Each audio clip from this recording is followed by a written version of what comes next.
बिस्मिल्लाहिर्रहमानिर्रहीम। अस्सलामुअलैकुम वरहमतुल्लाहि वबरकातुहू। मैं अपने तमाम मुअज़्ज़िज़ अपने हमसफ़र साथियों को, अपने तमाम पीर भाइयों को, अपने तमाम मुरीदीन को, अपने तमाम शागिर्दों को और जो लोग मेरे साथ इस रूहानी सफ़र में शामिल हैं उन तमाम लोगों को, और वो लोग जो कदम ब कदम शाना बशाना मेरे साथ साथ पहले दिन से चल रहे हैं उन तमाम लोगों को, और वो लोग जो दुनिया में जहाँ कहीं भी मौजूद हों, किसी भी सिलसिले से वाबस्तगी हो, किसी भी ख़ानदान से जुड़े हुए हों, अमलियात की जस्तजू में रूहानियत को पाने के लिए, हमारे और अपने सलासिल की तालीमात और ज़िक्र व अस्कार को हासिल करने के लिए, सही तरीके जानने के लिए हमारे साथ जुड़े हैं, मैं उन तमाम लोगों को, और बिलखुसूस वो लोग कि जो आम लोग हैं, जो परेशान हाल हैं, मसाहिब में गिरफ़्तार हैं, चाहे वो जिस्मानी अमराज हों,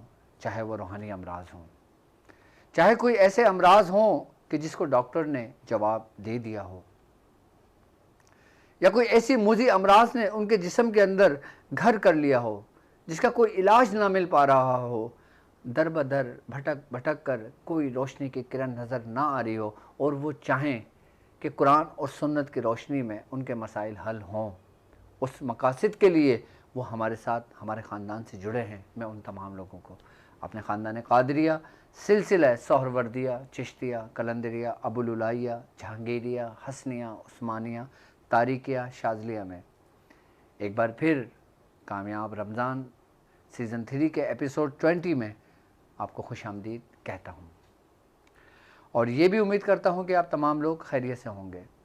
अल्हम्दुलिल्लाह हमारा ये सफ़र अपनी मंजिल की तरफ, हमारा ये कारवां अपनी मंजिल की तरफ आगे बढ़ रहा है, और जो हम रमज़ान की बरकतें समेट रहे हैं, इसके साथ साथ हम अल्हम्दुलिल्लाह इस ट्रांसमिशन की बदौलत, इस महफ़िल की बदौलत जो हमने ये नशिस्त लगाई हुई है, जो मियाँ हुज़ूर का फैज़ान बट रहा है, मियाँ हुज़ूर का इरफ़ान बट रहा है, जो मियाँ हुज़ूर के सीने के राज आप लोगों के सामने खुल कर आ रहे हैं, और इस माह रमज़ानुल मुबारक की बरकतों के साथ साथ हम अपने सिलसिले की तालीमात के जवाहिरात भी इकट्ठे करके अपने दामन में समेट रहे हैं।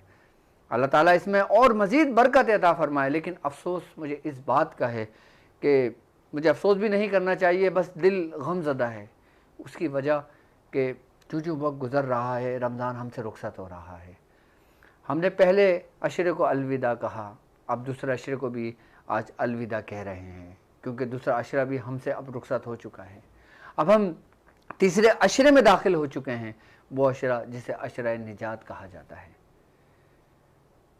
दिल डूब रहा है, दिल की धड़कनें तेज़ हो रही हैं कि ए रमज़ान, तो कुछ लम्हे, कुछ दिन और ठहर जा, ताकि मैं रमज़ान की बरकतों के साथ साथ सिलसिले की तालीमात और सिलसिले के ज़िक्र अस्कार भी मैं समेट लूँ।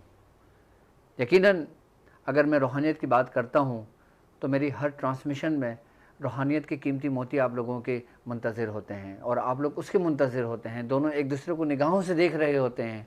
तो रूहानियत के साथ साथ, अमलियात के साथ साथ यकीनन तिब का शोबा भी बहुत अहमियत का हामिल है, जहाँ अगर अच्छी रूहानियत के लिए अगर हमें अच्छे उस्ताद की ज़रूरत है, पीर मुर्शिद, कामिल पीर मुर्शिद की ज़रूरत है, तो इस तरीके से इस रास्ते पे, यानी कि रूहानियत के रास्ते पे चलने के लिए, अमलियात के रास्ते पे चलने के लिए हमें अच्छी सेहत का भी ख्याल रखना चाहिए।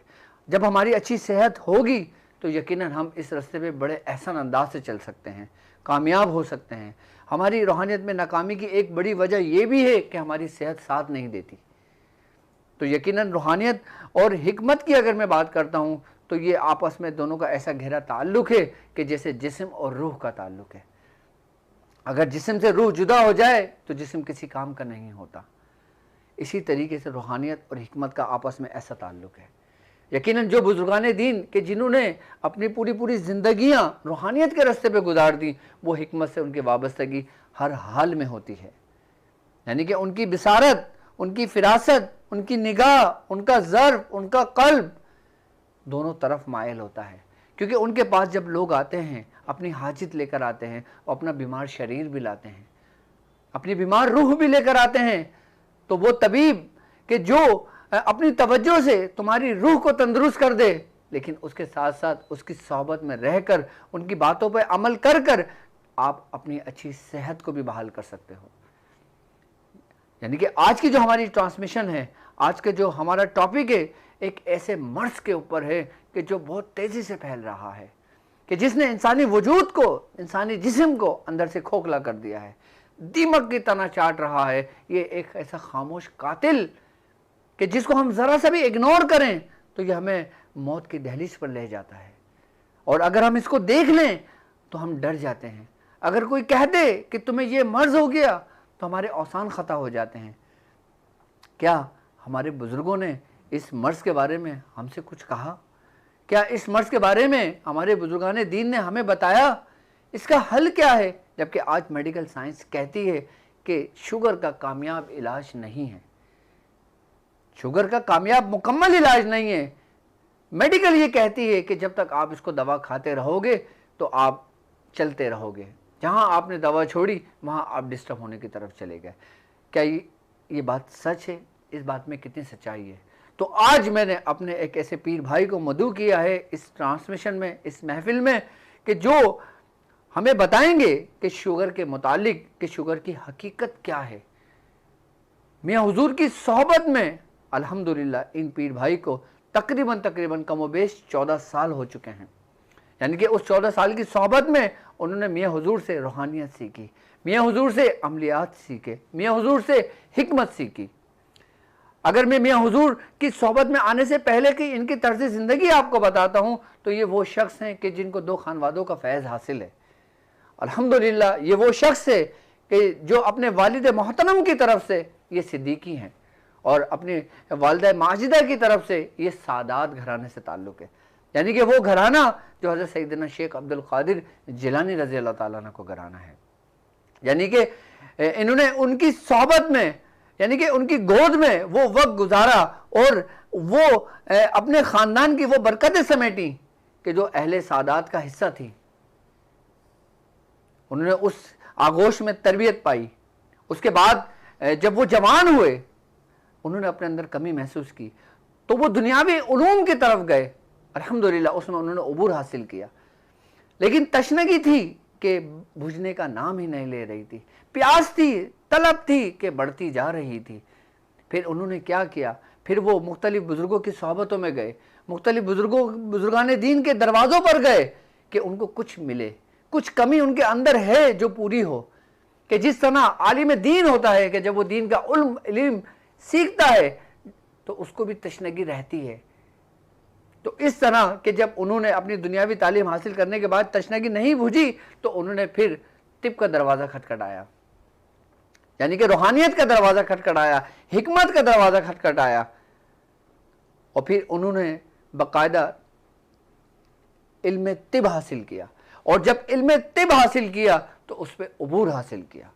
और इल्म तिब के मामले में उनके जो उस्ताद गुजरे, जिनके नामी गिरामी जो उस्ताद हैं कि जिनके बारे में कहा जाता है कि पाकिस्तान में आयुर्वेदिक के जो शहनशाह माने जाते हैं, कि जो आयुर्वेदिक की लाइन में उन्होंने अपने आप को पूरा अपनी ज़िंदगी सर्व कर दी, उनका नाम था शेख अब्दुल जब्बार शाहान। और उनके जो दूसरे उस्ताद थे उनका नाम था वेद जावेद फारूक साहदूना। ये उनके उस्तादों में रहे कि जिनसे इन्होंने हिकमत सीखी, जिनसे इन्होंने आयुर्वेदिक के वो राज सीखे जो आज के दौर में नापेद होते जा रहे हैं। आयुर्वेदिक की अगर हम बात करते हैं तो वैद्य जो होते हैं ना, मैं समझता हूं कि हम जिस अफरा तफरी के दौर में है, जिस इंतशार के दौर में है, कि ये इल्म भी अब नापेद होता जा रहा है, क्योंकि लोग आराम तलब हो गए हैं, आसान तलब हो गए हैं। वो सिर्फ नुस्खों की तलाश में होते हैं, वो उसको सीखना पसंद नहीं करते। लेकिन ये शख्स कि इसने नुस्खों की तरफ आंख उठाकर भी नहीं देखी, बल्कि इसके उस्तादों ने उसको वो इल्म सिखाया कि ये जो मुंह से निकाल देता है वो नुस्खा बन जाता है और हर मर्ज की शिफा हो जाती है। उसके बावजूद भी जब ये इल्म सीखा, हिकमत सीखी, तिब सीखी, तिब पढ़ाया, कई तादाद में उनके शागिर्द मौजूद हैं, लेकिन वो तशनगी थी, वो फिर भी नहीं बुझ रही थी, प्यास थी कि बढ़ती जा रही थी। कि फिर उनको एक दूर से रोशनी नजर आई। जब वो उस रोशनी के करीब गए तो वो रोशनी थी अल्हम्दुलिल्लाह हमारे वालिद मोहतरम मियाँ हुजूर हकीम सूफ़ी तारिक अहमद शाह आरिफ की, उनके अंदर से जो रोशनी निकल रही थी, जिसकी रोशनी को देखकर लोग उनके करीब आए। फिर जब उन्होंने उनके दर के करीब आए, उनके दर पर मिले, दर पर बैठे, तो बस वो कहते हैं ना कि उन्हीं के होकर रह गए। उनसे मोहब्बत, उनसे अकीदत, उनका एहतराम, उनका अदब यूं तो तमाम पीर भाई करते हैं, लेकिन जब ये शख्स करता है तो दिल रश करता है, दिल बाग बाग होता है, कि दिल करता है कि हम भी ऐसा ही अदब करें कि जैसा ये शख्स करता है मियाँ हुजूर का।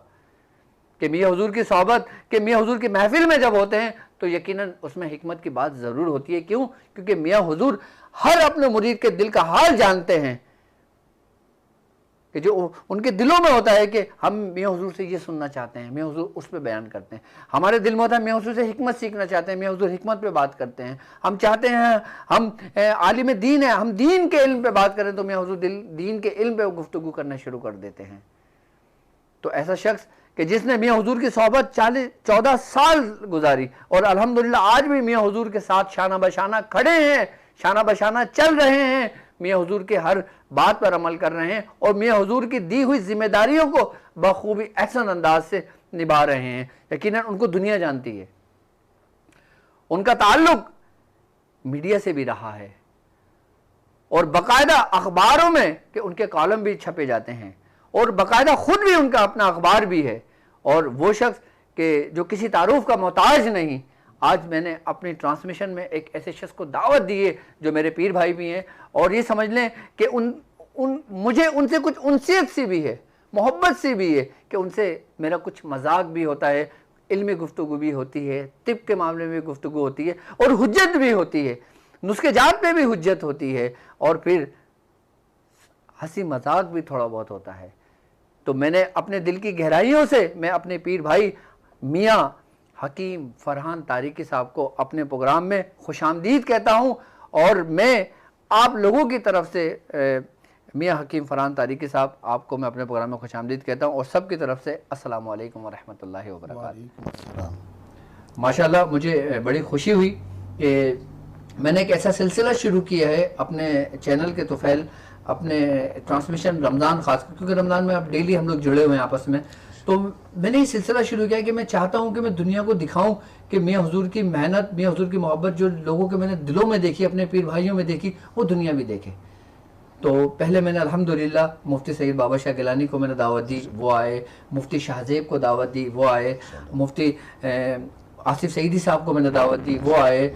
और हमारे काफ़ी पीर भाई आए, और अल्हम्दुलिल्लाह भी और मज़ीद पीर भाई भी आना है माशाअल्लाह। तो एक मैंने एक अच्छा मैसेज दुनिया को दिया है कि अब ये वो लोग हैं कि जिनको मैंने मदऊ किया है कि बाकायदा तौर पे ये लोग लोगों की खिदमत में मामूर हैं, अपनी ज़िंदगियां गुजार दी हैं इन्होंने, लोगों की खिदमत कर रहे हैं, कोई रूहानियत में कर रहा है, कोई अमलियात में कर रहा है। और हकीम फरहान साहब आप माशाल्लाह तिब में कर रहे हैं, और तिब में मैं खुद आपको बहुत अच्छी तरीके से जानता हूँ, और अल्हम्दुलिल्लाह आपसे मेरी बहुत अच्छी गुफ्तगू भी रही है। तो आज मैंने आपको जो बुलाया है ना, वो बुलाने का मकसद सिर्फ और सिर्फ ये था कि मैं चाहता हूँ कि जाहिर सी बात है मेरे साथ चलने वाले लोग, मेरे साथ जुड़ने वाले लोग किसी न किसी ऐसे मर्ज में मुब्तला हैं, ख़ासकर जैसे शुगर जैसा मर्ज है जिसको हम डायबिटिक्स कहते हैं। तो मैं आपसे ये पूछना चाहता हूँ, क्या शुगर का कोई वाकई इलाज है, या ये एक समझ लें कि मूजी अमराज है कि जिसका कोई इलाज ही नहीं है? इसके बारे में आप क्या कहते हैं? एक दफ़ा मैंने मियाँ हुजूर से अर्ज़ किया था कि मियाँ साहब शुगर के हवाले से कुछ आप इरशाद फरमाएं, बहुत मरीज़ आते हैं, अद्वियात भी देते हैं। तो मियाँ साहब ने फरमाया था कि शुगर एक जिन्नाती मर्ज़ है, जिन्नात। ठीक है। अब इसका इलाज करने से पहले उसका रूहानी इलाज करना ज़रूरी है। ठीक है। क्योंकि किसी न किसी वजह से वो मर्ज़ उसके अंदर आया है। अब मैं क्या सूरज को चराग दिखाऊंगा, मुझसे ज़्यादा आप जानते हैं। अरे मैं आपसे ये पूछना चाहता हूँ, मेरे सामने लोग जानना चाहते हैं, क्या ये मुर्सी बीमारी है? बिल्कुल बिल्कुल है, क्योंकि अच्छा। जिस वक्त ये रूह हैवानी के ज़रिए मुंतकिल होती है तो उसमें तमाम पार्टिकल्स, जैसे कहते हैं ना कि ये बच्चा है, अरे तुम फलां के बेटे हो। बिल्कुल। अब जैसे आपके साहबजादे आशिफ भाई हैं, वो आप में बहुत मिलते हैं माशाल्लाह। बिल्कुल।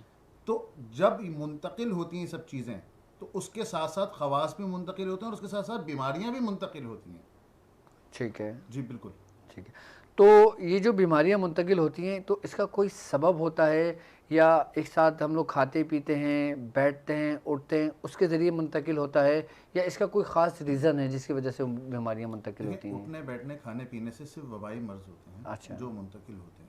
ठीक है। मिसाल के तौर पे अब मोलस्का कंटेजियस है, ठीक है। स्किन का डिजीज है। ठीक है। इसी तरीके से दीगर जो बीमारियां हैं जो कि अच्छा, ये भी वबाई लगती हैं होती बाकायदा जी, तौर वो पर? लगती हैं। मिसाल के तौर पे अब एक साहब ने हाथ मिलाया, अस्सलाम वालेकुम, अब वालेकुम वो उसको अस्सलाम, सिर्फ बिल्कुल। हाथ मिलाया, कुछ भी नहीं किया, वो उसको मुंतकिल हो गया। अब वो क्या होते हैं, छोटे छोटे से दाने होते हैं। बिल्कुल। अब वो क्या, ना उसमें दाने में पानी होता है, ना दबाने से कुछ होता है, लेकिन जब उसको फाड़ते हैं तो अंदर इतना सा बैक्टीरिया वाइट कलर का निकलता है। That is called Mollusca contagious. बिल्कुल इसी तरीके से अब शुगर की तरफ आ जाए। शुगर का मर्ज कैसे मुंतकिल होता है? हाथ मिलाने से, साथ खाना खाने शुगर से नहीं होता। है क्या बेसिकली? थोड़ा डायबिटीज मर्ज के बारे में बताएं, ये है क्या, ये पैदा कैसे होता है? अगर किसी को मूर्छ से नहीं है, अब वो कहता है कि भाई ना मेरे बाप को थी, ना मेरे दादा को थी, ना मेरे नाना को थी, मुझे हो गई, पता नहीं कहाँ से हो गई, तो उसकी क्या वजह है?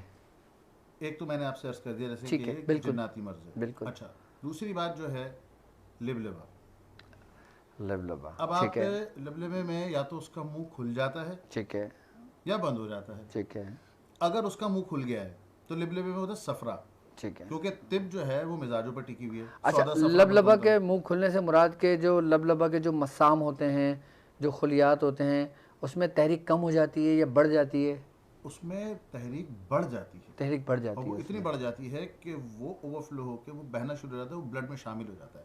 ठीक जिसकी वजह से अगर एक आदमी मिसाल के तौर पे उसका वेट 100 kg है ठीक है, और वो लहीम शहीम है, तंदुरुस्त और तवाना है, तो खून में सफरा मिलने की वजह से उसका जिस्म घुलना शुरू हो जाता फिर जिस्म घुलना शुरू हो है। जाता है। बिल्कुल घुलना अच्छा, शुरू हो चाहे जाता वो उस पर मोटापा हो, है, बिल्कुल घुलना शुरू हो जाएगा। अच्छा, अंदर से वो घुलना शुरू हो सफरा जाएगा। है ना भाई, बिल्कुल, अब वो गर्म होता है। सफरा जो है बुनियादी तौर पे गर्म तर है, बिल्कुल, सही, मिजाजों पर टिकी हुई है। सौदा सफरा बलगम ठीक है, दम। तो ये जो सफरा है इसका मिजाज है गर्म तर।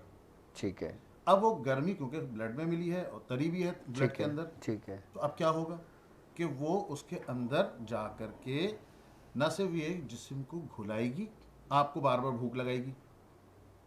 सही है, आपको भूख लग रही है, आपने थोड़ी देर खाया, उसका 1-1.5 घंटे 2 घंटे बाद दोबारा आपको भूख लग रही है। ठीक है। सही, आपकी जबान का जायका बिल्कुल खुश्क हो रहा है। सोते अच्छा, में आपका कोई एक ऐसी अलामत बताएं, कोई ऐसी अलामत बताएं कि जैसे अब एक, मैं मिसाल के तौर पे मैं अपनी बात लेता हूँ, मैं बिल्कुल नॉर्मल शख्स हूँ, मैं अपने काम पे भी जा रहा हूँ, अपना बिजनेस भी कर रहा हूँ, ऑफिस भी जा रहा हूँ, पढ़ाई भी कर रहा हूँ, मरीज़ भी देख रहा हूँ, सब कुछ कर रहा हूँ, लेकिन मुझे मालूम नहीं कि मुझे शुगर है। लेकिन वो कौन सा ऐसा सिम्टम्स मैं अपने अंदर देखूं या कोई ऐसी अलामत देखूं कि जैसे मेरे पैर में दर्द हो गया, अचानक में अंधेरा आ गया, मैं उठता हूँ चक्कर आ जाते हैं, ये जैसी नॉर्मली अलामतें हैं।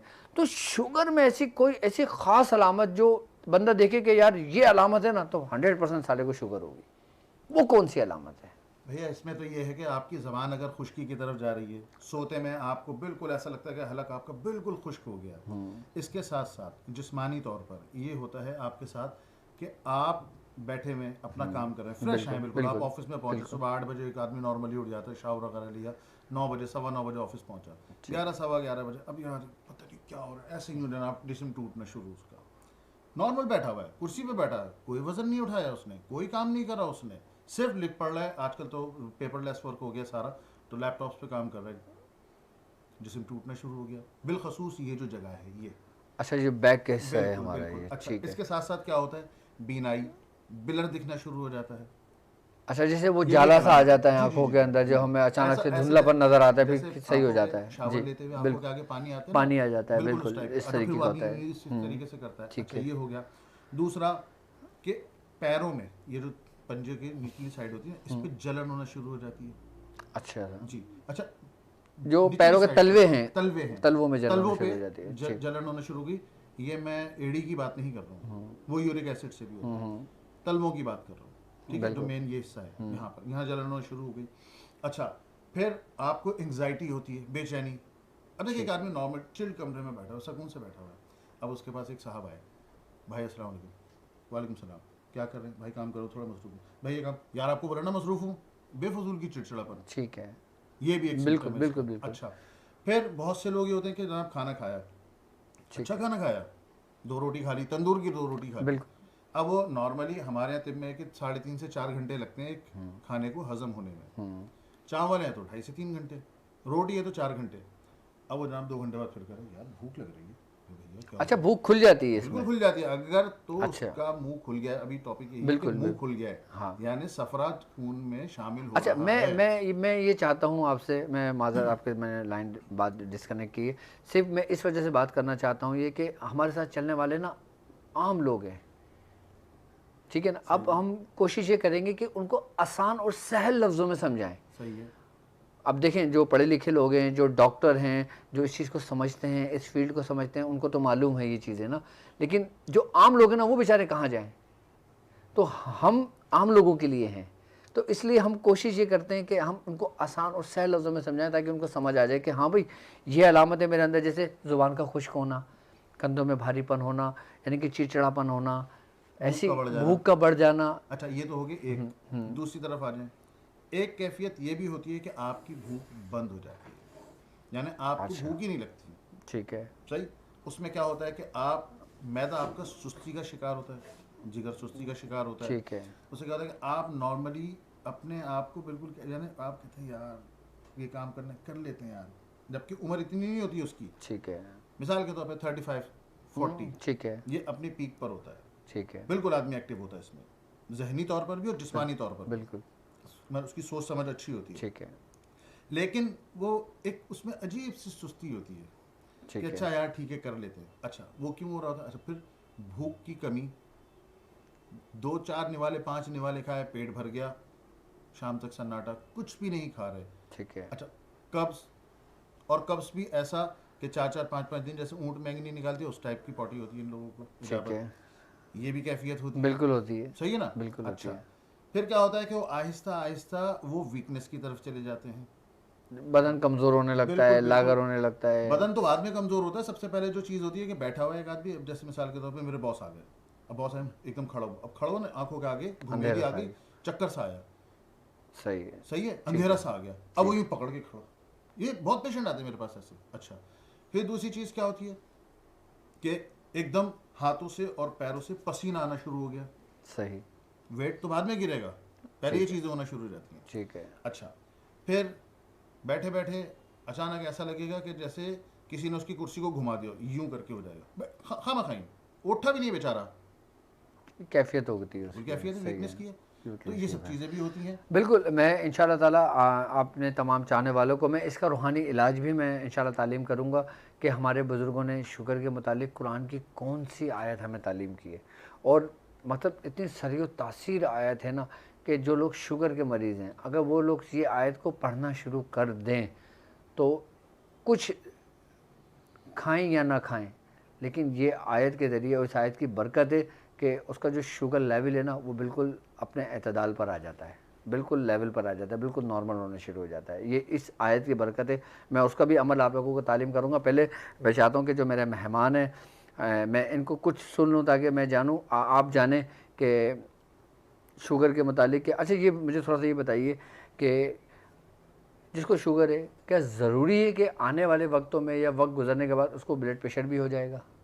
ये ज़रूरी है शुगर वाले को या नहीं? मैं इसको थोड़ा सर्च करता चलूँ, ज़रूरी नहीं है, ज़रूरी नहीं है। लेकिन हमारे यहाँ पाकिस्तान में 80% ये हो रहा है। उसकी वजह? वजह बता देता हूँ मैं आपको, ग़िज़ाई बेहतियाती अच्छा। और अपनी रूटीन को कुदरत से हटा देना। अब कैसे?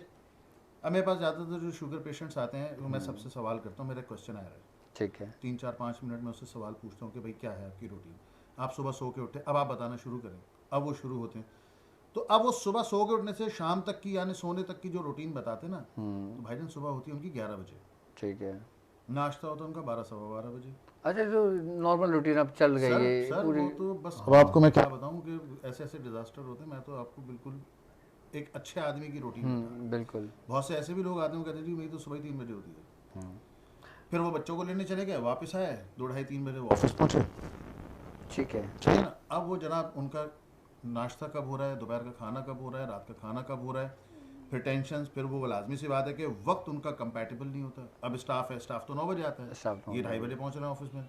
ठीक है। उनके जाने का टाइम होता है स्टाफ का, इनके पहुंचने का टाइम होता है। मतलब इसलिए इसको खामोश कातिल कहा जाता है। Routine disturb. अच्छा, अब फिर क्या होता है कि जहन पर स्ट्रेस होता है, प्रेशर, जैसे किसी ने बट्टा रख दिया हो या वजन रख दिया हो, ईंट रख दियो, यार ये भी काम करना है, ये भी काम करना है, ये भी काम करना है। वो भाई फाइनेंस मैनेजर को बोला, हाँ भैया कितने कितने चेक साइन करने, ठीक है। अच्छा जी। वो बुलाया अकाउंट, यार रिकवरी वाले को बुलाओ। वो सेल्स वाले कहाँ हैं सर, वो तो फील्ड में गए हैं। यार ये कहो सर सुबह आके जा चुके हैं।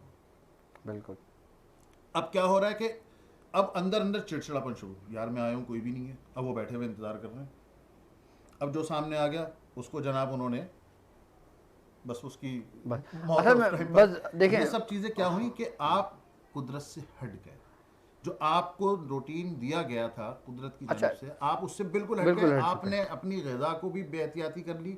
अब आप खा रहे हैं, पता है कैसे, सैंडविच खा रहे हैं भले, अब गुस्से में खाया हुआ एक सोने का निवाला भी जहर होता है। अच्छा, बिल्कुल। मतलब ये कि जब इंसान को गुस्सा आए या जब वो अपने बेगम से झगड़े या माँ बाप से कोई किसी झगड़ा, से नहीं, भी कर अगर लो। दुनिया पे कोई झगड़ा होता है उस कंडीशन में खाना मना है, बिल्कुल नहीं खाना पीना चाहिए उस बिल्कुल, कंडीशन में। बिल्कुल। अब देखिए, आपको एक कीमती पॉइंट मिला क्या, कि खाने के मुतालिक ये बुजुर्गान दीन फरमाते हैं कि जिस हालत में आप खाना खाते हो ना, उसमें आपके जहन का रिलैक्स होना बहुत ज़रूरी है। क्योंकि जब आप कोई ग़िज़ा खाते हो ना, तो वो ग़िज़ा जो होती है ना, वो आपके जिस्म का हिस्सा बनती है। इसलिए कहा जाता है कि जब आप खाना तनावुल फरमाओ तो बिस्मिल्लाहिर्रहमानिर्रहीम कह लिया करो। उसमें ये कि बरकत शामिल हो जाती है। बिस्मिल्लाहिर्रहमानिर्रहीम जो शख्स कह लेता है ना, जितना ही गुस्से में क्यों ना, उसको गुस्सा ठंडा हो जाता है। अभी देखिए, हिकमत देखें हमारे दीन में। मकसद एक ऐसी तर्ज़ ज़िंदगी सरकार दो आलम सल्लल्लाहु अलैहि वसल्लम ने तालीम फरमाई है लोगों को कि सिर्फ़ उसी हुजूर करीम सल्लल्लाहु अलैहि वसल्लम की बताई हुई बातों पर खाली अमल आप करोगे ना, तो आप आफ़ियत में रहोगे, आप हर बीमारी से दूर रहोगे। मतलब ये कि अगर आप मिसाल तौर पर गुस्से में हो, कोई झगड़ा हो गया, अब शौहर घर पर आया, बेगम ने बताया कि भाई तुम्हारे बच्चे ने तो आज ये हरकत करी है, अब भाई उसका पारा हाई हो गया। अब वो ने बोला कि ठीक है तुम खाना लगाओ, मैं खाना खाने के बाद बात करता हूँ। तो उस कंडीशन में जब वो खाना खाता है ना, तो उसके जो अंदर जो न्यूरॉन्स कनेक्शन जो दिमाग बना रहा होता है ना, फिर वो और उसी नेगेटिव टाइप में बन रहे होते हैं। इसलिए बुजुर्गान दीन मना फरमाते हैं कि तुम गुस्से की हालत में खाना ना खाया करो। जब भी हो बिल्कुल पहले अपने आप को रिलैक्स कर लो, चाहे फ्रूट हो, खाना हो, पीना हो, कुछ भी हो, आपने बिल्कुल टेंशन फ्री होकर आपने इन चीज़ों का इस्तेमाल करेंगे तो आपकी सेहत अच्छी होगी।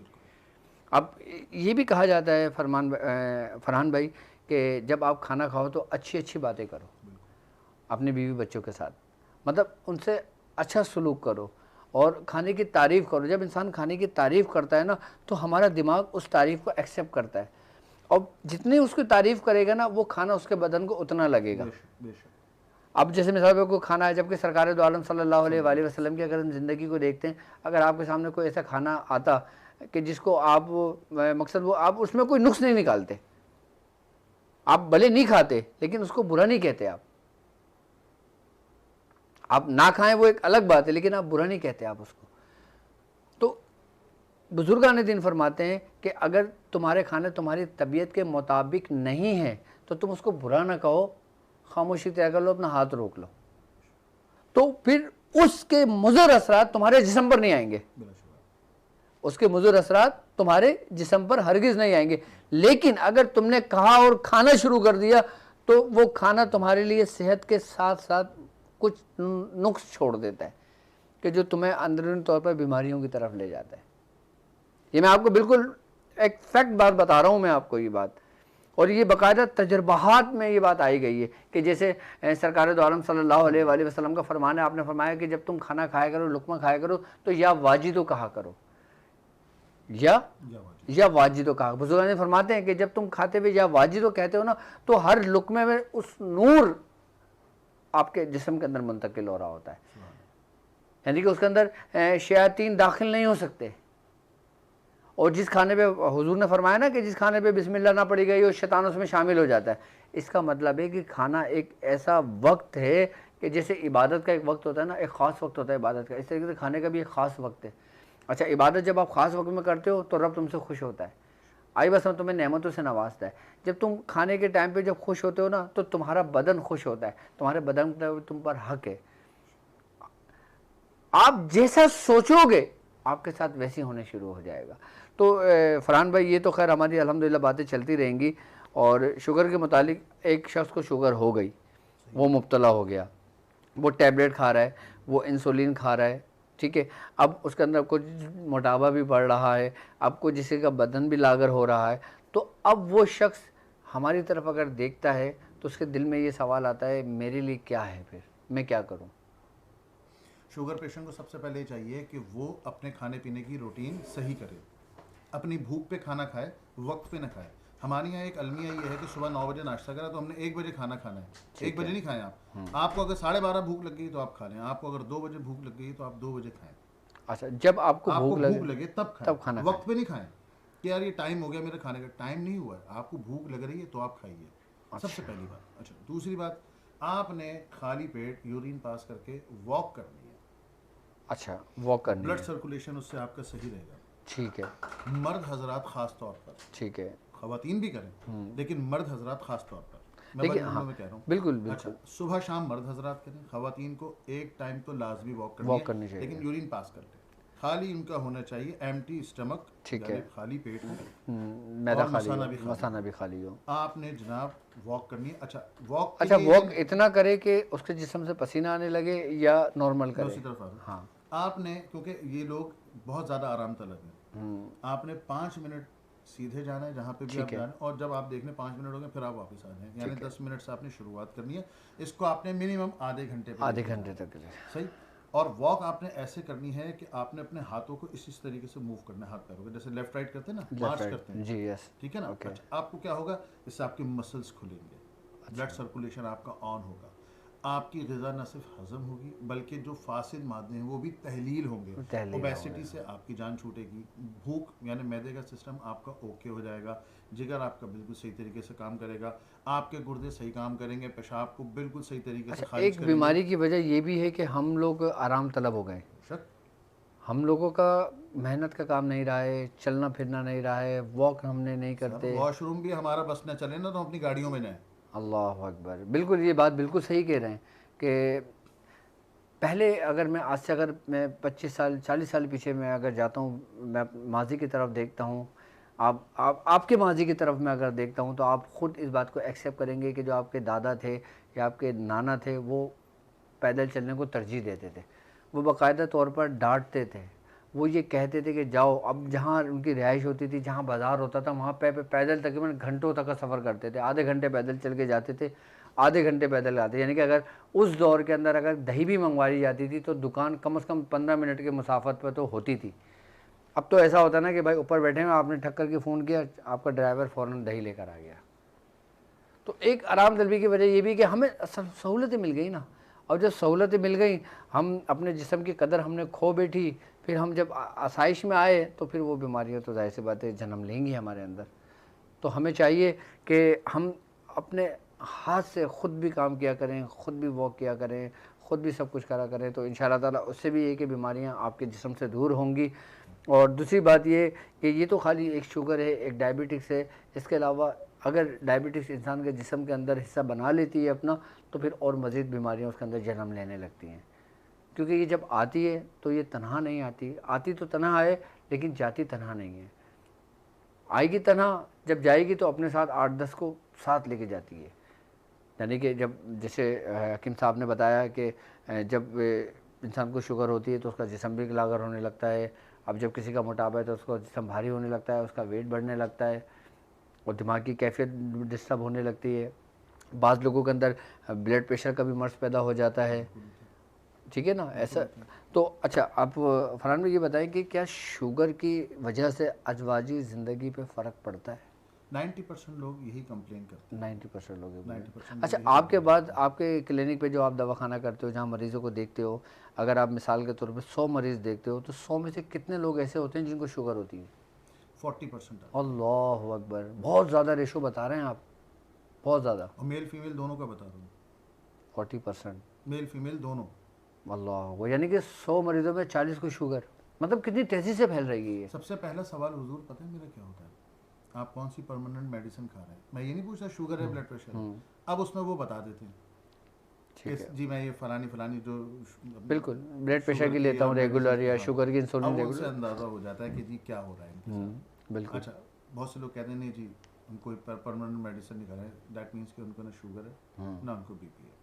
अच्छा, कुछ लोग ऐसे भी आते हैं जिनको पता ही नहीं होता कि उनको बीपी है। बीपी अब है। जब अलामात पूछते हैं, क्योंकि देखिए कुछ अद्वियात, अब मिसाल के तौर पर मैं मुकव्वियात दे रहा हूँ, मुकव्वियात। ताकतवर की चीज़ें दे रहा हूँ, ठीक है, तो वो हल्की सी उसके अंदर इंतशार होता है, गर्मी होती है, ठीक है, तो वो क्या होता है कि जनाब उसको देने से पहले पूछ लिया जाता है कि देखिए आपका माथा भारी तो नहीं था, इधर से तो भारी नहीं हो रहा, ठीक है। यहाँ से तो नहीं हो रहा, तो जो हमारे तिब्बी तौर पर सवाल आते हैं, बिल्कुल। तो आप वो बताते हैं कि नहीं जी यहाँ से होता है। अब उनका फिर हम बीपी चेक कर लेते हैं, बड़ा हुआ होता है, लेकिन उनको एहसास ही नहीं होता, एहसास नहीं होता, महसूस ही नहीं हो रहा था तभी कि बिल्कुल इनका बीपी नॉर्मल बढ़ा, है, बिल्कुल उनको नॉर्मल फील होती भी है। नहीं हो रहा। अच्छा, कुछ ऐसे भी होते हैं कि जिनका बीपी 90/130 हुआ और एकदम उनका सर फटना शुरू हो गया और वो भागते क्लिनिक की तरफ, पता नहीं क्या हो गया, ये भी होता है। और कुछ ऐसे होते हैं जिनका 110-160 होता है, वो नॉर्मल बैठे हुए होते हैं। अब वो बीपी देखने के बाद मुझे कोई अच्छा, हैरानी एक होती है। एक बात एक देखिए, मैं अभी अपने चाहने वालों की तरफ से आपसे सवाल कर रहा हूँ, जी तो मैं चाहता हूँ कि लोगों को पता लगे ना कि मियाँ हुजूर ने अपने मुरीदों पर, और माशाल्लाह ये मियाँ हुजूर के खलीफा भी हैं, मैं आपको बताना भूल गया, और अल्हम्दुलिल्लाह मियाँ हुजूर से इनको खिलाफत की इजाज़त भी है। मियाँ हुजूर की ज़ेर सरपरस्ती में इन्होंने अपने सलूक की मनाजिलें भी तय की हैं, और मियाँ हुजूर की ज़ेर सरपरस्ती में इन्होंने बहुत कुछ किया है, और मियाँ हुजूर से बहुत कुछ इन्होंने हासिल किया है। तो मैं चाहता हूँ कि जो कुछ इन्होंने हासिल किया वो इनकी ज़ात तक महदूद ना रहे ना, वो सबके लिए हों। जिस तरीके से ये अपने क्लिनिक पे लोगों के लिए इलाज व मुआवजा करते हैं, वो फैज़ बाँट रहे हैं, वो भी मियाँ हुजूर का है। हमारे जितने भी पीर भाई मौजूद हैं, हमारे मियाँ हुजूर, हमारे जितने भी पीर भाई मौजूद हैं, जितने भी खुलफा मौजूद हैं, वो ये समझ लें कि वो कहते हैं ना कि आप ख़ुद को ऐसा बनाओ कि आपको कोई देखे तो आपका मुर्शिद याद आ जाए उसे। अल्हम्दुलिल्लाह जहाँ जहाँ हमारे पीर भाई दुनिया भर में मौजूद हैं, जो फैज़ आम कर रहे हैं, जो लोगों का इलाज व मुआवजा कर रहे हैं, जो सिलसिले का काम कर रहे हैं, तो वो अलग ही नज़र आ जाते हैं। तो मैं आपसे एक सवाल ये पूछना चाहूँगा इसके मुतालिक कि अक्सर अमूमन ये बात देखने में आई है, अब शुगर का किसी ने एक नुस्खा किसी को बता दिया, उसने बोला भाई आप भुने हुए चने, ठीक है, आप ये सुबह शाम खाना शुरू कर दें, एक एक चमचे, शुगर में फ़ायदा होगा। अच्छा, एक को बहुत फ़ायदा हुआ, अब उसने दूसरे को बताया, दूसरे को बिल्कुल भी फ़ायदा नहीं हुआ, तीसरे को बताया, उसको बिल्कुल भी फ़ायदा नहीं हुआ। यानी कि एक नुस्खा जो एक शुगर के मर्ज़ को फ़ायदा कर रहा है, दूसरों को फ़ायदा नहीं कर रहा, उसकी क्या वजह है? वाजिद भाई, जिस तरह हर ताले की चाबी अलग होती है, हर मरीज की दवा कैफियत अलग होती है। तो फिर अब बुखार तो एक ही है ना, अब बुखार की पैनाडोल बंदा, दो को बुखार चढ़ा हुआ है, दोनों को पैनाडोल दें, दोनों को बुखार उतर जाएगा। भैया बुखार में भी देख रहे ना, एक आम बुखार है, एक मलेरिया बुखार है, एक टाइफाइड बुखार है, सबकी दवाइयाँ अलग अलग हैं। बिल्कुल हमारे तिब में भी और बाकी लोगों में बिल्कुल भी अलग अलग बिल्कुल। है। अब शुगर पे आ जाएं, चने से फायदा किसको हुआ? जिसके ब्लड में शुगर बढ़ी हुई थी। उसको फ़ायदा चना, है। भुना हुआ चना खुश्की पैदा करता है, जज्ब करता है, कुव्वत जाज़िबा उसकी ज्यादा है। ठीक अब है, जब उसने चने खाए तो उसने उसकी बढ़ी हुई शक्कर को कंट्रोल किया, जज्ब किया। ठीक है, सही है। उसको अच्छा, फ़ायदा हुआ। अब जिस बेचारे की, क्योंकि शुगर दो हिस्सों पर है, एक की बड़ी भी होती है, एक की गिरी हुई भी होती है, जी बिल्कुल। जिसको sugar level down, sugar level up भी कहते हैं आम जबानों में। अब जिस बेचारे की पहले ही गिरी हुई थी शुगर, उसने चने खाए, यकीन मानिए वो बिल्कुल ऐसा हो जाता है कि वो नींद की तरफ चला जाता है, और समटाइम्स तो ऐसा होता है कि उसका बीपी ब्लड प्रेशर भी डाउन हो जाता इतना है। डाउन हो जाता है, 60/90 पर आ जाता है, वो शट डाउन की तरफ जाता है, वो ज़्यादा बिल्कुल खतरनाक बिल्कुल है। बिल्कुल और बिल्कुल। एक बात मैं आपकी वसासत से और इसका सच दूँ कि जो शुगर लेवल डाउन के मरीज हैं वो ज़्यादा खतरनाक हैं एज बिल्कुल कम्पेयर टू जिनकी शुगर बढ़ी हुई बढ़ी होती हुई है। होती है। बिल्कुल, ये तो है, ये तो फैक्ट है, ये तो तिब भी तो कहती है। आप, अगर आपका शुगर लेवल डाउन रहता है तो आप अपनी जेब में 2 से 3 टॉफ़ियाँ ज़रूर रखें। अच्छा, जब आपको महसूस हो कि आप थोड़ा सा डाउन हो रहे हैं, आपकी तबीयत गिरी, आप मिसाल आप ड्राइव कर रहे हैं, आप ऑफिस में हैं, आप बस में बैठे हैं, अब अवामी बात है, गुनूदगी सी आई या हल्की सी के मतलब आपको लगे कि आपके हाथ पैर से पसीना आ रहा है, एकदम तबीयत डाउन हो रही है, बिल्कुल यूँ ढैंसे हो रहे हैं, आपके गिरने वाले हैं, इसका मतलब आपकी शुगर लेवल डाउन हो रही है। अच्छा, जिसको शुगर नहीं है, ये भी बात है, और उसके साथ ये कैफियत हो रही है, तो उसको भी चाहिए कि फौरी तौर पर एक टॉफ़ी खा ले वो, अच्छा, वो भी नॉर्मल बिल्कुल आ नॉर्मल हो जाएगा। जाएगा। अच्छा देखिए, समटाइम्स ये होता है कि आप बहुत से काम ऐसे करते हैं, अब जैसे बलूगत है, बच्चा है, उसको नाइटफॉल हो गया, बिल्कुल नेक्स्ट डे उसको वीकनेस ज़रूर होगी, अब वो स्कूल गया है, कॉलेज गया है, बिल्कुल। वो आजकल तो नॉर्मली बच्चा, हाँ हाँ बिल्कुल, तो ऐसे अब ही। वो क्या है कि वो स्कूल गया, कॉलेज गया, वो अपने काम कर रहा है, रूटीन में कर रहा है, भाग भाग के कर रहा है, अब उसको क्या हुआ कि नकाहत होती है उसको। तो क्या है कि उन इस किस्म के पेरेंट्स को चाहिए कि वो उसको बोलें, बेटा, मदर को, फादर को, कि बेटा आज आप थोड़ा सा एक्स्ट्रा खा करके जाएं, या आप थोड़ा सा उसको सुबह में मीठा दे दें ताकि उसका शुगर लेवल बढ़ा रहे। शुगर लेवल बढ़ा रहे ये हम अपने बच्चियों के साथ गलती करते हैं। अगर बच्चियों को लिकोरिया है और हो रहा है और उसकी शिद्दत हो रही है, तो हमें उसका भी ख्याल रखना चाहिए। बिल्कुल। क्योंकि ये भी अगर एक उसका भी उसकी भी वीकनेस बढ़ी ये हुआ तो अच्छा, एक पेशेंट आया, अगर आप इजाज़त दें बिल्कुल। थोड़ा सा टॉपिक सेट करें। क्या हुआ, कहेंगे वो भैया साहब इसके ऊपर असरात हैं, 3 जगह हमने इलाज कराया, हमारे बड़े अच्छे दोस्त हैं, मुझे कैंट में उन्होंने बिल्कुल। भेजा। मैंने बोला यार हजरात करे कुछ भी नहीं, फिर मैंने सवाल जवाब करे।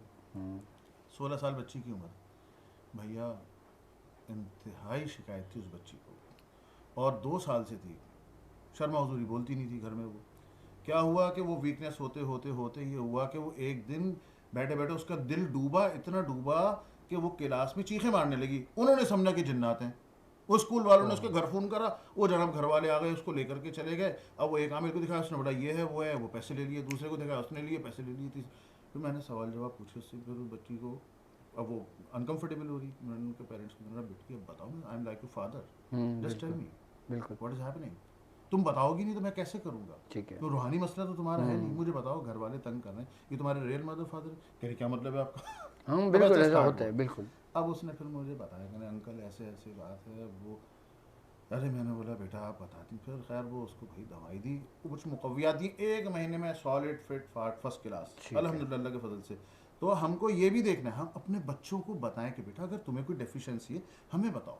उसकी वजह से भी जाहिर बिल्कुल ऐसा होता है। और अगर बड़े को भी डेफिशिएंसी हो और रही है देखें, हाँ तो वो भी अपना ख्याल रखे, बिल्कुल शौहर बीवी का और बिल्कुल बीवी शौहर का, क्योंकि ये दोनों एक दूसरे से वाबस्ता बिल्कुल हैं। बिल्कुल बिल्कुल तो बिल्कुल ये दोनों एक दूसरे का ख्याल रखें। अगर उसकी तबीयत ख़राब है तो वो उसके हिसाब से, अगर वो मिसाल के तौर पर इनका तेज़ मसाला पकता है तो एक दिन ख्याल कर ले और उसको अच्छी चीज़ बना करके दे दे। बिल्कुल सही है। तो खैर ये बातें तो हमारी चलती रहेंगी और वक्त बहुत तेज़ी से गुज़रता रहता है। और यकीनन आप समझ गए होंगे कि डायबिटीज़ के मुतालिक जो हकीम साहब ने गुफ्तगू की, बहुत एहसन अंदाज से गुफ्तगू करी और हर आम और ख़ास जो जो लोग मेरे साथ मौजूद हैं वो आसानी समझ गए होंगे। अब मैं आपको बताता हूँ कि अगर किसी को शुगर डायग्नोस हो, कोई इंसुलिन लेता है, मुख्तलिफ यूनिट्स लेते हैं, पेशेंट अपने मर्ज़ की नौइयत के मुताबिक लेते हैं, कोई एलोपैथी दवाई खाता है, कोई किसी बुज़ुर्ग का बताया हुआ नुस्खा इस्तेमाल करता है, कोई कैप्सूल इस्तेमाल करता है, कोई टैबलेट इस्तेमाल करता है, मतलब ये है कि सब इस पे चल रहे हैं, ठीक है। लेकिन अगर किसी को शुगर डायग्नोस हो चुकी हो, वो परेशान हो, तो उसको चाहिए कि सूरह बनी इसराइल की आयत नंबर 80, यानी कि सूरह बनी इसराइल की जो आयत है 80, ठीक है, आपने पढ़ी होगी कि शुगर के मुतालिक वकुल रब्बी अदखिलनी मुदखला सिद्क़म व अखरिजनी मुखरजा सिद्क़म व आजिल मिन लदुन्का सुल्तान नसीरा। ये देखें आपकी स्क्रीन पर मौजूद है ये आयत। ये आयत बस आप याद कर लें, ठीक है, 7 मरतबा सिर्फ सुबह और शाम पढ़ लें। आप अगर कोई शुगर की दवा खाते हैं ना तो आप पानी में दम करके रख लें। आप शुगर की कोई भी दवा खाएं, आप इसके पानी से दवा खाएं, शुगर नॉर्मल होगी। ये भी एंटीबायोटिक का काम करती है ये दवा ही है। और दूसरी बात ये कि कोशिश ये करा करें कि जो दवा आप कंटिन्यू कर रहे हैं ना, जो आपकी जो किसी बुजुर्ग का बताया हुआ नुस्खा है या मेरा बताया हुआ नुस्खा है, अल्हम्दुलिल्लाह मैंने भी शुगर के मुतालिक गुफ्तगू की है और शुगर के मुतालिक मैंने नुस्खे जात बहुत अपने चाहने वालों को बताया। मेरे यूट्यूब चैनल पे भी इस वक्त मौजूद हैं। और बकायदा अभी जब मैं हाँ एक वाक़या मैं आपसे शेयर भी कर दूँ आप लोगों से कि जब मैं दुबई गया था तो जब हमारे एक मुरीद हैं तो उनके साथ घर में कुछ प्रॉब्लम थी और उनकी जो बेटी हैं उनको शुगर थी और शुगर उनको तकरीबन 19 साल से है, यानी कि जब बच्ची पैदा हुई उसके बाद से शुगर और इस कदर कि वो इंसुलिन 3 टाइम लेती थी। जब मैं उनके पास गया, उनसे मेरी मुलाकात हुई, माशाल्लाह बहुत अच्छे आदमी हैं और बहुत ख्याल रखने वाले आदमी हैं और अल्हम्दुलिल्लाह वो मेरे खलीफा भी हैं माशाल्लाह जी, सिलसिले का माशाल्लाह काम भी कर रहे हैं अल्हम्दुलिल्लाह। और उनका ताल्लुक़ हैदराबाद से है। हाँ, इंडिया हैदराबाद से, हैदराबाद दक्कन से उनका ताल्लुक़ है। तो उनकी बेटी को मैंने ख़ुद अपने हाथ से मैं उनके साथ ख़ुद गया और ख़ुद मैं वहाँ बाज़ार गया, मैंने ख़ुद जड़ी बूटियाँ देखी, जड़ी बूटियाँ निकाली, उसको वज़न कराया, उसको मैंने कहा ले आए, हम लेकर आए, फिर उन्होंने पीसी, फिर मैंने बनाई टैबलेट वहाँ पे ख़ुद बैठ के। मैंने ख़ुद अपने हाथ से वो टैबलेट उसके लिए बनाई, बच्ची के लिए, और उसको टैबलेट मैंने खिलाने शुरू किया। मैंने जब तक मैं मौजूद हूँ ना तुम टैबलेट खाओ, सुबह दोपहर शाम खाओ। फरहान भाई, उस बच्ची ने 2 टाइम इंसुलिन लेना छोड़ दी थी मेरे सामने ही, 2 दिन में ही खाली, सिर्फ 1 टाइम लेती थी वो। मैंने उनसे कहा, मैंने कहा आप चेक करते रहना, एकदम नहीं छोड़ना, एकदम नहीं छोड़ना, लेकिन ये पाबंदी करो और इंशाल्लाह जब मैं नेक्स्ट आऊँगा तो इंशाल्लाह इंसुलिन भी छूट चुकी होगी इंशाल्लाह। इंशाल्लाह।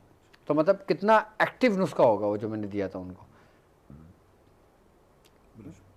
और वो नुस्खा था कि जो खुद मैं अपने क्लिनिक पे बना के रखता हूँ और जो मियाँ हुजूर ने अपने क्लिनिक पे बना के रखते हैं।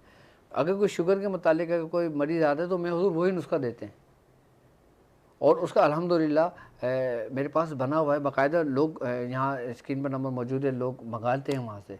और अगर आप लोगों को शुगर कोर्स चाहिए हो तो अपना नाम, अपनी वालदा का नाम लिख कर आप हमें व्हाट्सअप कर दें तो इंशाल्लाह ताला शुगर का कोर्स आप तक पहुँच जाएगा। वो पूरा एक कोर्स है पूरा उसका, तो उसकी तरतीब व तरीक़ेकार आपको बता दिया जाएगा। आप उस तरीके से खाएंगे इंशाल्लाह ताला शुगर में आपको आसानी होगी इंशाल्लाह ताला। और बाकी अल्हम्दुलिल्लाह हम लोग जब इस ट्रांसमिशन में साथ साथ लोगों को एक मैसेज भी देते हैं, लोगों को अमलियात भी देते हैं, लोगों को दुआ भी देते हैं जो हमारे बुज़ुर्गों के तरीक़ेकार हैं। हम एक ही प्लेटफॉर्म पे सब कुछ उनको दे रहे हैं। ये हमारे बुजुर्गान दीन का फ़ैज़ान है, ये उनकी मेहनत और उनका फैज़ है जो यहाँ से बढ़ रहा है। तो हमने इस दफ़ा एक सिलसिला ये शुरू किया कि अब हम ज़िक्र व अस्कार का तरीका करते हैं। तो ज़िक्र अल्हम्दुलिल्लाह कि अब देखें ना, अब हज़ारों की तादाद में, लाखों की तादाद में लोग मौजूद हैं। अब हर बंदे की रसाई डॉक्टर साहब तक नहीं होती, हर एक से मैं बात नहीं कर पाता। तो उनकी आसानी के लिए मैंने ज़िक्र का तरीका शुरू किया और लोगों से मैंने ये बात कहा कि आपके जो भी मसाइल है ना, आप मसाइल की नियत करें, ज़िक्र में शामिल हों तो इंशाल्लाह ताला इस ज़िक्र की बरकत से आपके मसाइल हल होने शुरू हो जाते हैं। आप यकीन करें फ़रहान भाई, आज 20 दिन हुए हैं, 20 दिन में मेरे पास मैसेज भरे पड़े हुए कि अल्हम्दुलिल्लाह इस ज़िक्र की बरकत से हमारे मसाइल हल होने शुरू हो गए। ना मैंने उनका कोई काम किया, ना मैंने उनसे कुछ पूछा, ना उन्होंने मुझे कुछ बताया, उन्होंने दिल में नियत की और इस ज़िक्र में शामिल हुए। इस ज़िक्र की बरकत से उनके मसाइल हल होने शुरू हो गए। एक तो यूएसए में एक फैमिली थी, वो बताती है कि उनके घर के अंदर बाकायदा तौर पर वो कोई दिन ऐसा नहीं गुजरता था कि जिसमें बर्तन ना गिरते हों किचन से। घर में कोई भी नहीं है, धाड़ धाड़ धाड़ के तो गिरने शुरू हो गए। कहते जब हम आपके साथ ज़िक्र में शामिल हुए, हम ज़िक्र तेज़ आवाज़ में लगाते थे अपने घर में।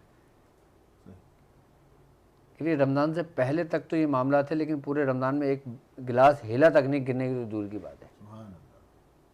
कितना सरी तासीर ज़िक्र होगा। और मियाँ हुजूर का तालीम करदा हमारे सिलसिले का फैज़।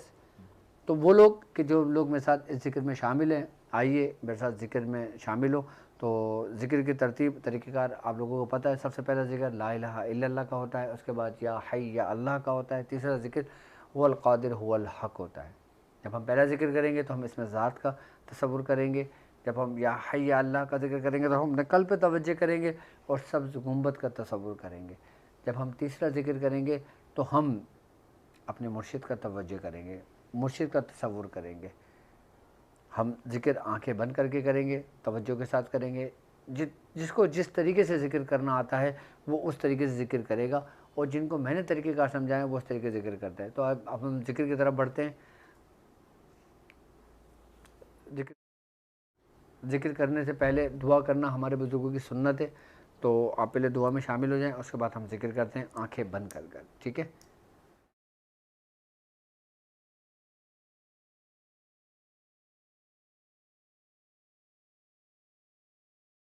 ज़ुल्मते नफ्स को नज्म साक़िब करे अता अल्लाह। ज़ुल्मते नफ्स को नज्म साक़िब करे अता।